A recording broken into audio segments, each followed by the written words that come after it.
Class,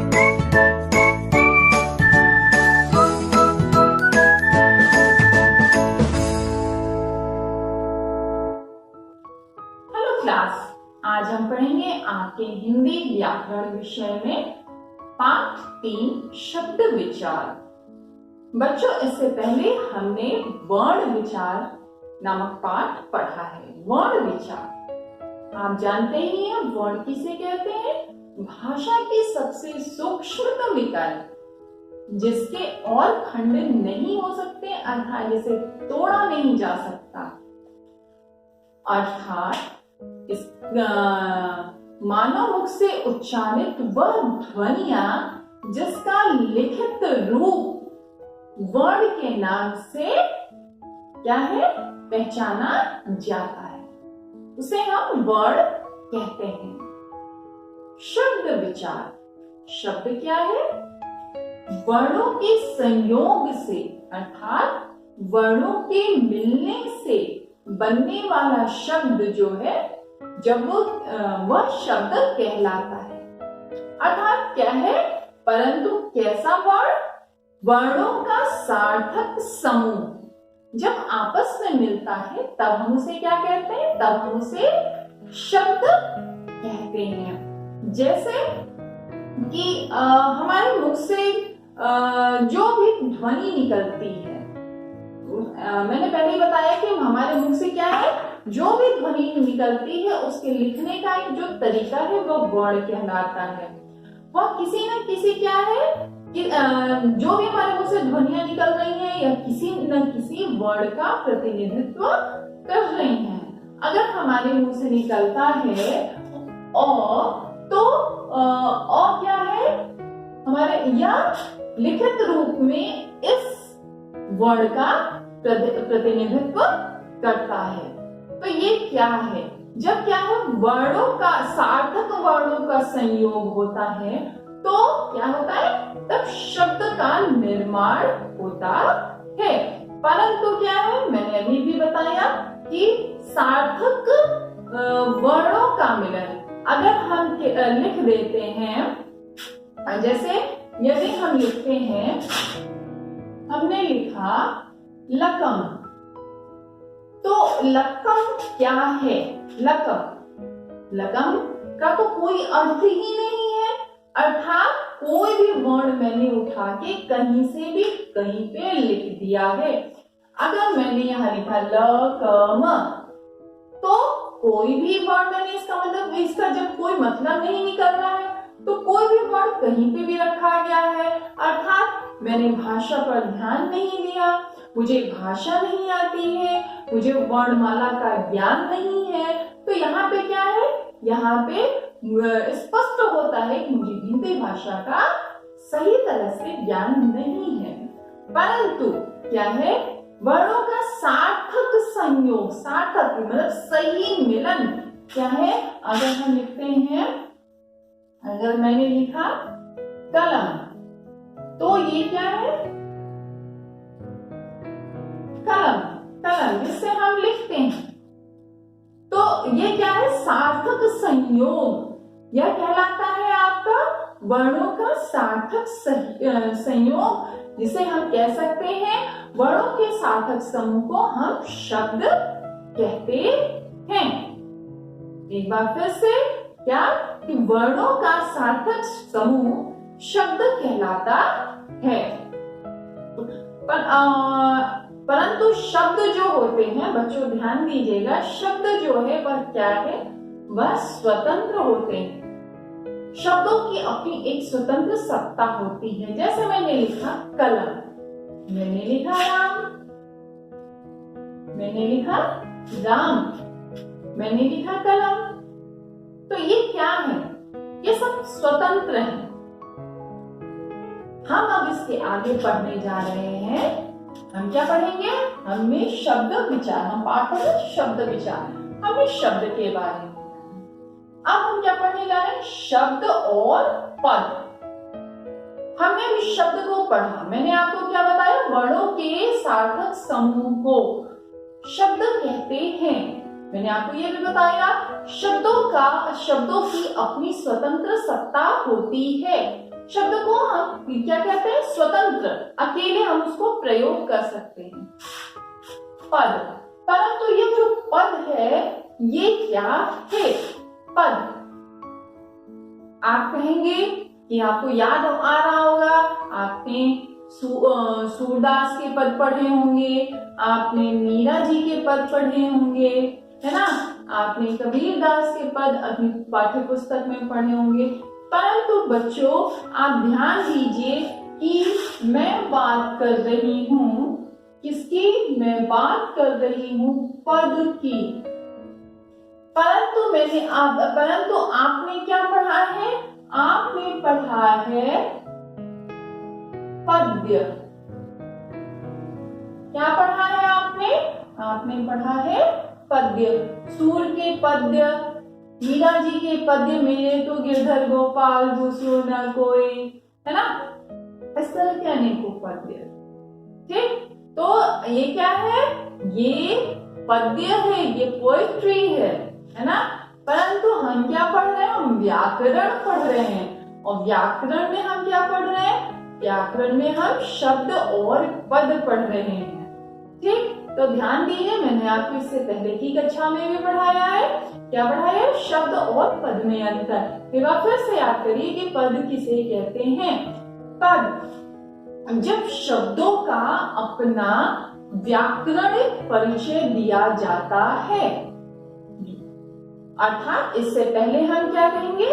शब्द जब वाक्य में प्रयोग होते हैं। जैसे मैंने क्या लिखा? राम कलम, मैंने लिखा है ना, और मैंने क्या पहले बताया था कि शब्दों की अपनी एक स्वतंत्र सत्ता होती है। मैंने लिखा राम कलम से लिखता है।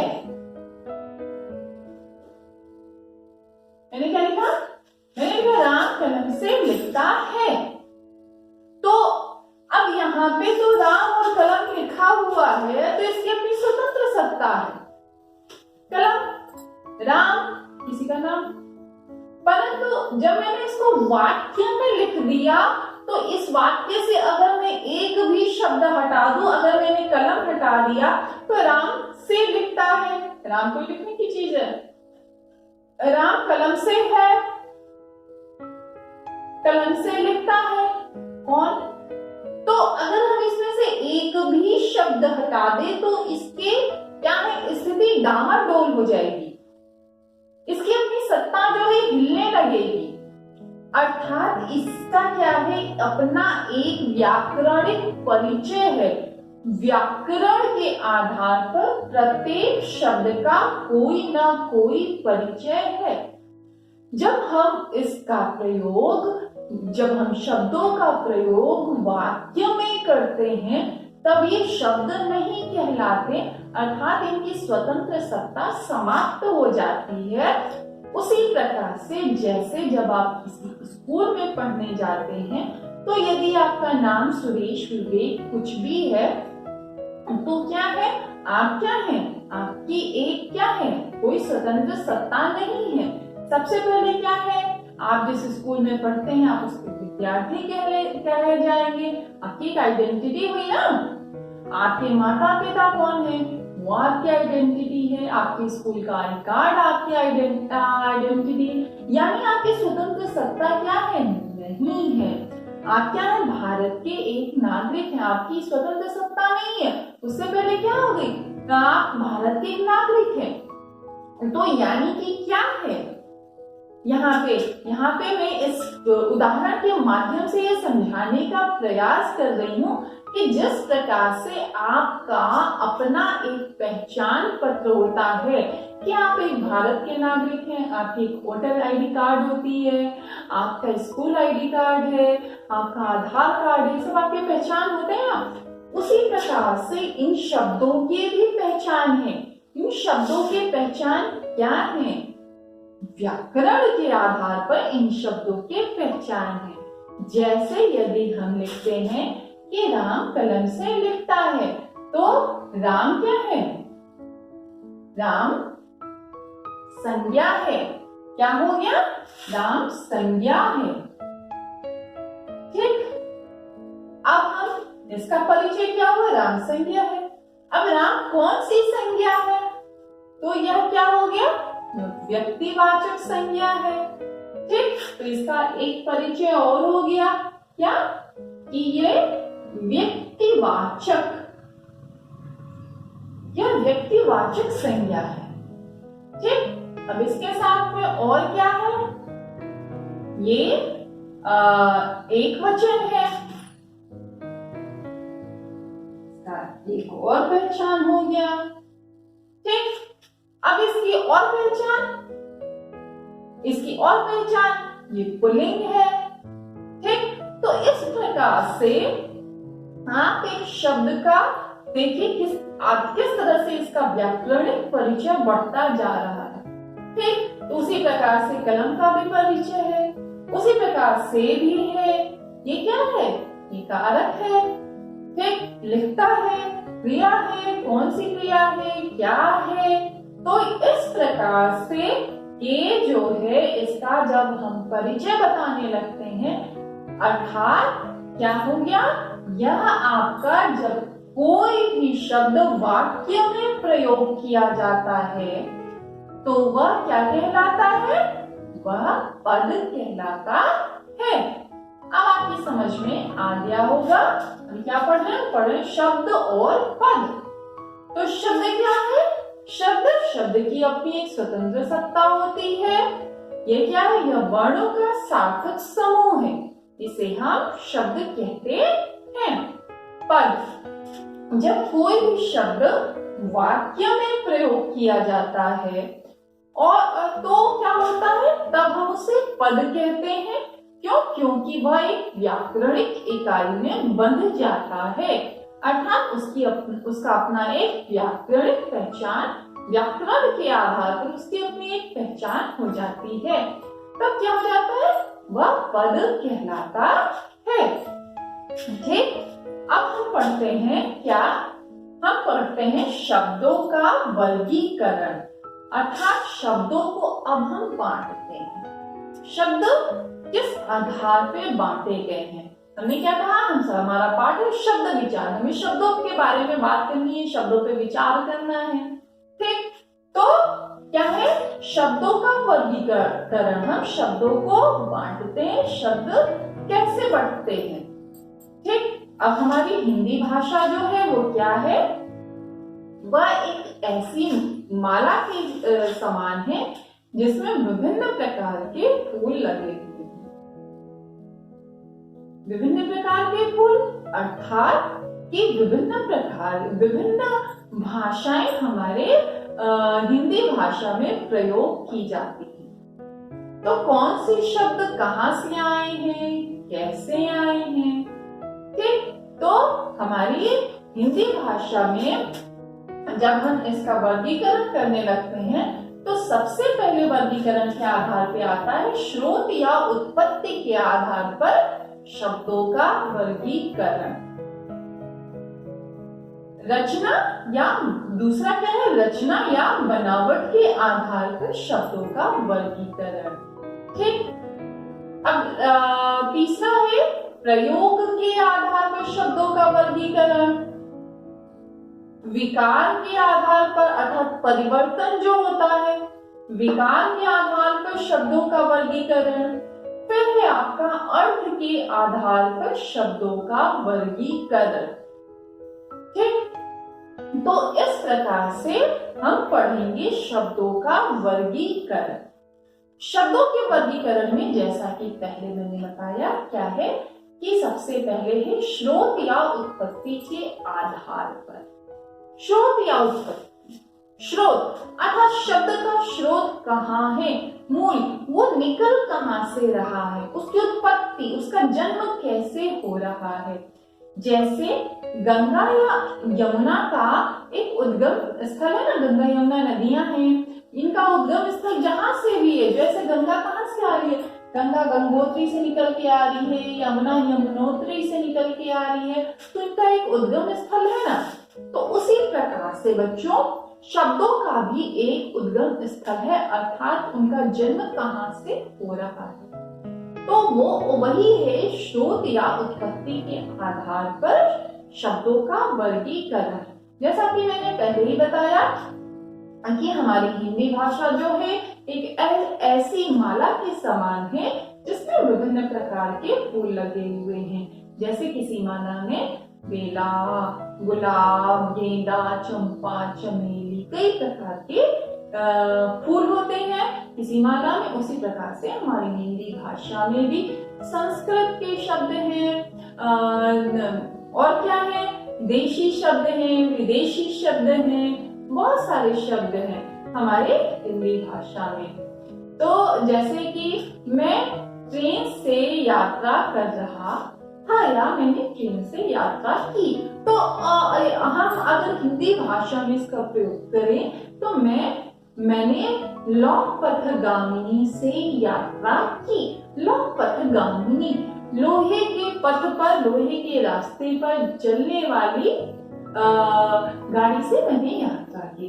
तो परंतु मैंने क्या कहा, मैंने ट्रेन से यात्रा की। एक तो शब्द बोलने में क्या है, लंबे उदाहरण, और किसी के समझ में आए ना आए, है ना, हिंदी भाषा इतनी आसान तो है नहीं। तो इस वजह से क्या है, हमारी हिंदी भाषा में बहुत तरह तरह के शब्द मिले हुए हैं। तो हम इसमें यही पढ़ेंगे कि शब्दों का जन्म कैसे हुआ है। तो स्रोत या क्या है, स्रोत या उत्पत्ति के आधार पर शब्दों के ये 4 वर्गीकरण हैं। ठीक, आपको इन्हें पढ़ना और याद करना पड़ेगा। तो स्रोत के आधार पर क्या है, पहला शब्द है तत्सम। तत् यानी कि उसके, सम यानी समान, तत्सम उसके समान। ठीक, तो पहला शब्द हमने पढ़ा। इसके सबसे पहले जानिए, स्रोत या उत्पत्ति के आधार पर ये 4 प्रकार के शब्द हैं, तत्सम, तद्भव, देशज और विदेशी शब्द। तो तत्सम मैंने अभी भी बताया, तत्सम क्या है, 2 शब्दों से मिलकर तत्सम शब्द बना है, तत् और तत्धन सम। तत्धन सम यानी कि उसके समान, उसके समान अर्थात जैसा है वैसा है। ठीक, अब हम तत्सम शब्द की यदि परिभाषा पढ़े तो क्या होगा, आप इसको ऐसे समझ लीजिए, संस्कृत भाषा के वे शब्द जो हिंदी भाषा में ज्यों के त्यों प्रयोग किए जाते हैं उसे हम तत्सम शब्द कहते हैं। एक बार फिर से, संस्कृत भाषा के वे शब्द जो हिंदी भाषा में ज्यों के त्यों प्रयोग किए जाते हैं उसे हम तत्सम शब्द कहते हैं। जैसे है आपका सूर्य, चंद्र, दुग्ध, अग्नि, कृष्ण इत्यादि। ठीक, अब क्या है, हमने पढ़ा तत्सम शब्द।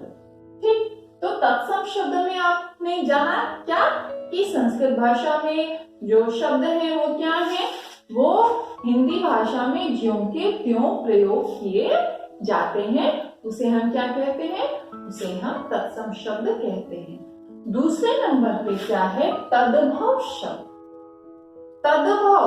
तद्भव यानी कि संस्कृत शब्द का बिगड़ा हुआ रूप।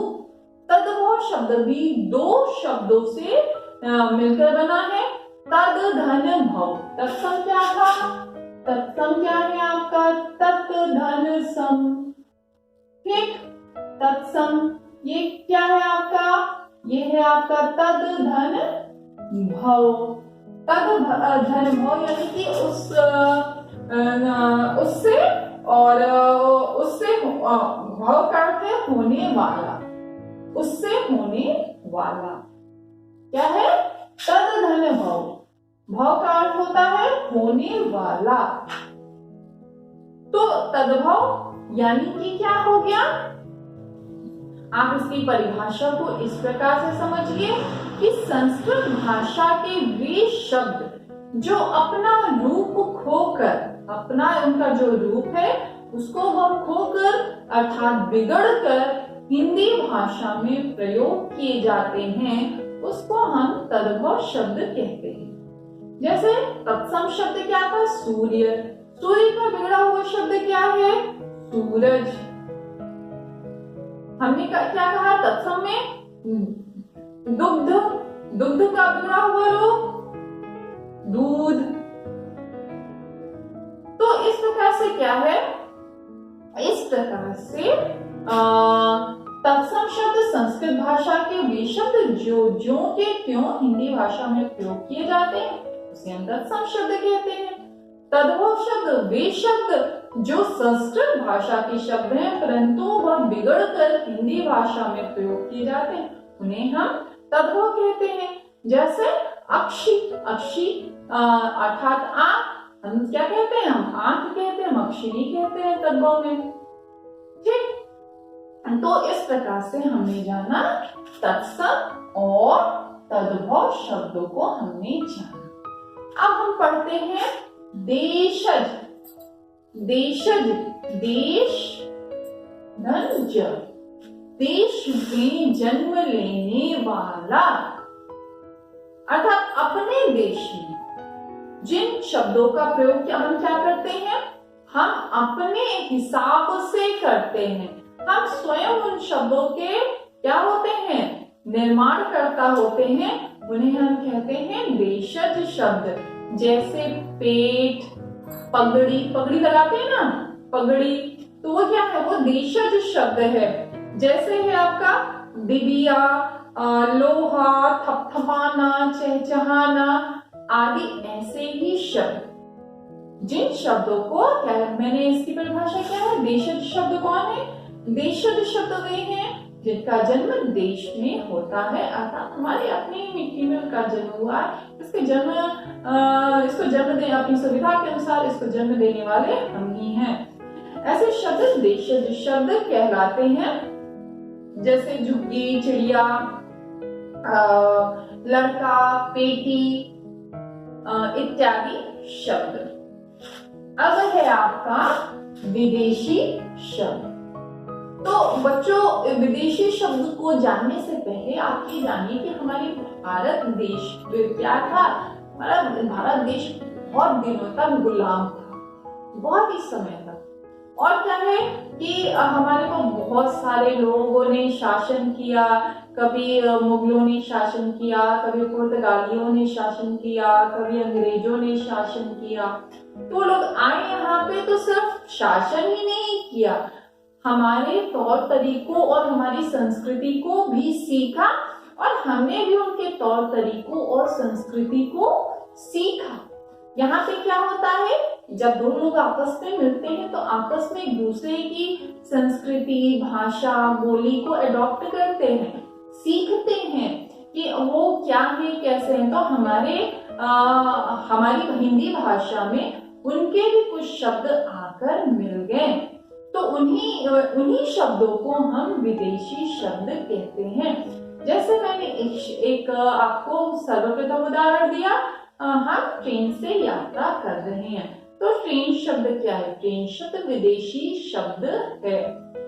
तो इस प्रकार से अन्य शब्द क्या है, जैसे पेन, पेंसिल, स्कूल, चाय, मशीन इत्यादि शब्द जो है यह विदेशी शब्द कहलाते हैं।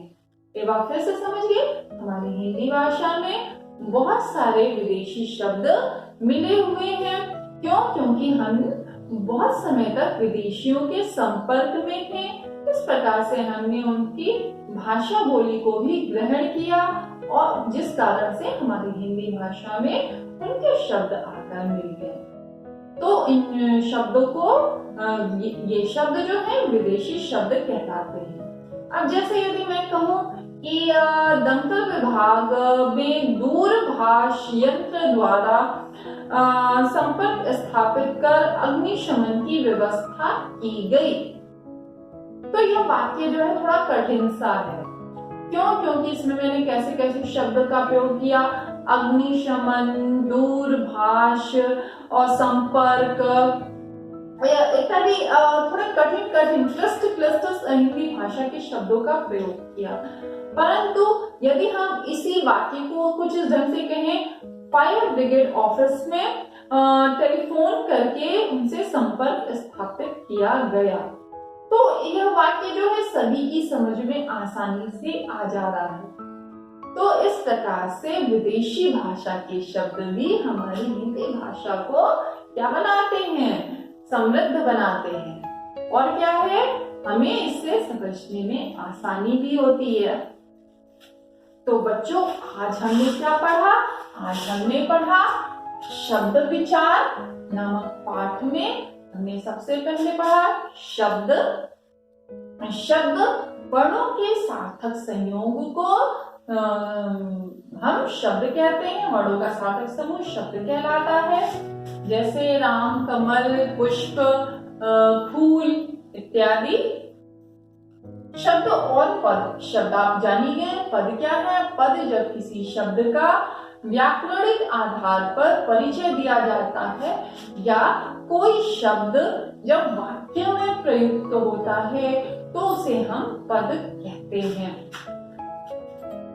फिर हमने क्या पढ़ा? शब्दों का वर्गीकरण। हम शब्दों के वर्गीकरण को 5 भागों में बांट सकते हैं। कौन कौन से? स्रोत या उत्पत्ति के आधार पर, रचना या बनावट के आधार पर, प्रयोग के आधार पर, विकार के आधार पर, अर्थ के आधार पर शब्दों का वर्गीकरण होता है। इसमें आज हमने पढ़ा है स्रोत या उत्पत्ति के आधार पर। उत्पत्ति यानी जन्म। शब्दों का जन्म कहाँ से होता है या उनका उद्गम स्थल क्या है? तो हिंदी भाषा जो है, हिंदी भाषा की जननी संस्कृत भाषा है। तो सर्वप्रथम हिंदी भाषा का जन्म जो है संस्कृत भाषा से होता है। तो जो शब्द संस्कृत भाषा के हैं उन्हें हम तत्सम शब्द कहते हैं। तत्सम अर्थात संस्कृत भाषा के वे शब्द जो हिंदी में जस के तस प्रयोग किए जाते हैं वह तत्सम शब्द कहलाते हैं। तद्भव शब्द संस्कृत भाषा के वे शब्द हैं जो बिगड़कर हिंदी में प्रयोग किए जाते हैं, उन्हें हम तद्भव शब्द कहते हैं। देशज वे शब्द हैं जिनका जन्म देश में होता है, अर्थात हमारी मिट्टी में जिन शब्दों का जन्म हुआ है उन्हें क्या कहते हैं? हम देशज शब्द कहते हैं। विदेशी शब्द क्या है? विदेशी शब्द वो शब्द हैं जो हम विदेशियों के संपर्क में आने के कारण जिन शब्दों को हमने सीखा है वे शब्द विदेशी शब्द कहलाते हैं।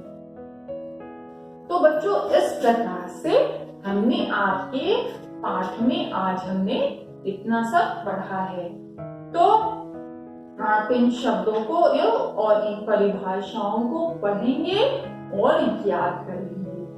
और इतने के साथ ही आज आप अपनी मिस को यहाँ पर दीजिए इजाजत। Bye bye.